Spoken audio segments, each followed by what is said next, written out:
ont été tracés sans nous pour tourner définitivement la page de la division et tracer une vision pour nous autour d'une unité réelle et pragmatique. Nous voulons créer un moment où l'Afrique choisit enfin de se réunir, de se redéfinir et de s'appartenir. Nous voulons créer un cadre africain par et pour les Africains, où nos idées, nos ambitions et nos décisions s'organisent en puissance collective. L'objectif étant de définir des initiatives concrètes et mesurables pour accélérer l'unité et la transformation du continent. Il est évident qu'il y a une part de théorie, mais il y a une très grosse part de pratique. Alors, l'état d'exécution de ces initiatives concrètes seront mesurés lors de la deuxième édition de la conférence Mansa, et ainsi de suite. Ça veut dire que nous avons prévu de faire chaque année une conférence Mansa pour traquer les progrès des précédentes conférences. Donc, c'est ça l'objectif principal, ce sont là les objectifs principaux plutôt de la conférence Mansa de Lomé.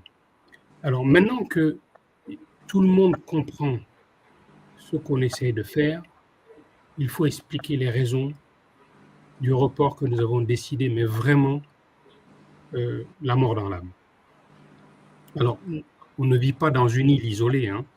Nous sommes en contact, nous sommes connectés avec les réseaux sociaux, avec ce qui se passe, et je rappelle que nous avons notre siège également à Lomé.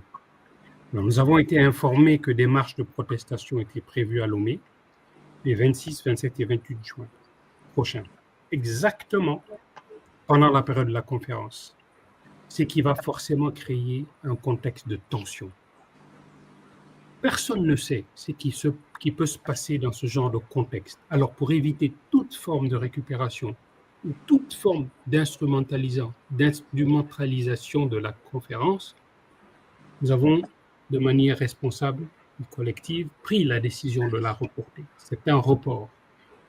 Par ailleurs, quand je l'ai dit plus tôt, nous voulons que la conférence soit un moment unique, au cours duquel l'Afrique a rendez-vous avec elle-même pour mettre fin à un cycle de 140 ans de division. Par conséquent, nous voulons d'une part que la conférence soit un moment d'unité et non de division, et d'autre part, nous voulons que les projecteurs et toute la lumière soient braqués sur la conférence elle-même et pas sur ce qui se passe autour. Nous ne voulons aucune distraction. Nous voulons que cette conférence-là soit le moment où l'Afrique a rendez-vous avec elle-même sans distraction. Donc, vous conviendrez avec moi que, vu le contexte que j'ai évoqué, ces conditions-là n'étaient pas réunies. Nous avons donc pris la décision de reporter cette conférence. J'espère que maintenant c'est clair pour tout le monde. Retour à toi, Gilles.